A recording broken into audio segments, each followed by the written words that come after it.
Hi everyone, my name is Anna Anders, humbly here, Monday, I believe it's March 20th, let me see, 21st actually, I apologize, March 21st, yeah, because my great-granddaughter Leilani, her birthday is Wednesday, and that's the 23rd, so today is the 21st, happy birthday, beautiful, sacred granddaughter Leilani coming up here, and then she's going to have a big birthday bash on Saturday for her beautiful self with our Sacred Family Tree members and all others that will show up as well.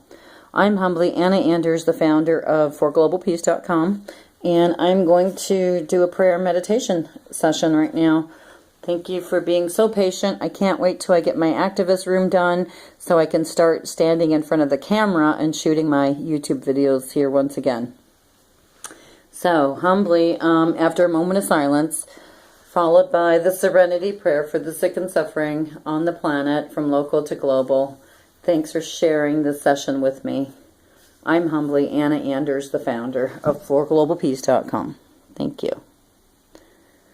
And I'm talking relatively quiet because my grandbaby Olivia is in the dining room here and she's taking a nap. So we'll see how well I do with this video. We are actually 1 minute and 36 seconds into the video.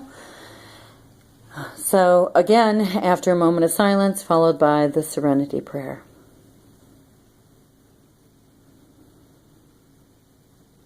God, grant me the serenity to accept the things I cannot change, the courage to change the things I can, and the wisdom to know the difference. Amen. And I'm reading out of God's little devotional book for today, and I just opened it to, here we go. You can see it right there. I'm opening it and reading this little saying, and it says, a critical spirit is like poison ivy. It only takes a little bit of contact to spread its poison. But avoid worldly and empty chatter, for it will lead to further ungodliness. Amen, and thanks be to God in the most highest. Let's say it again. A critical spirit is like poison ivy. It only takes a little bit of contact to spread its poison. So, how I interpret that one is kind of like being around toxic people, you know.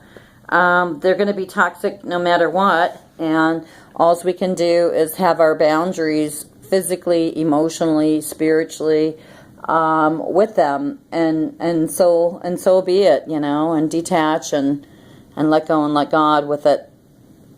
And so humbly, that's what I do, one day at a time. I try not to focus on the negative. Focusing on the negative does not feed the positive. So negative plus negative equals more negative in my world, spiritually speaking. So rather, I prefer to focus on the positive.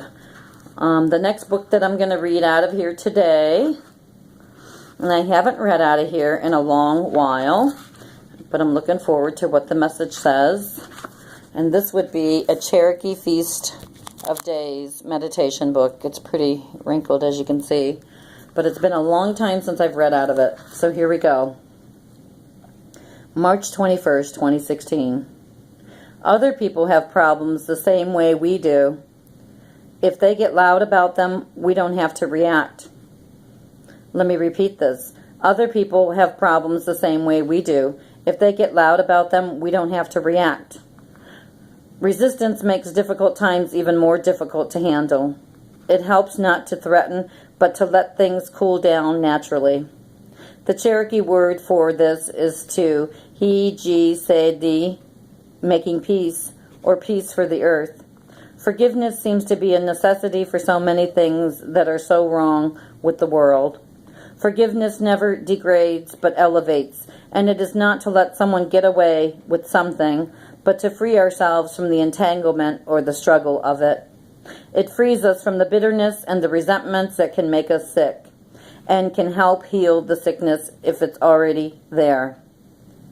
So forgiveness, I want to repeat this. Forgiveness, it frees us from the bitterness and resentments that can make us sick, and can help heal the sickness if it's already there. Eventually, it makes us glad that we did not react, doing and saying things for which we would later be sorry for. The fight they fight among themselves, but if you strike at them, they will turn on you. Humbly, I'm going to reread this again. They fight amongst themselves, but if you strike at them, they will turn on you. This was quoted by Little Crow, 1951. Hi everyone, I'm Humbly Anna Anders, the founder of 4GLOBALPEACE.com, and I want to say about this is,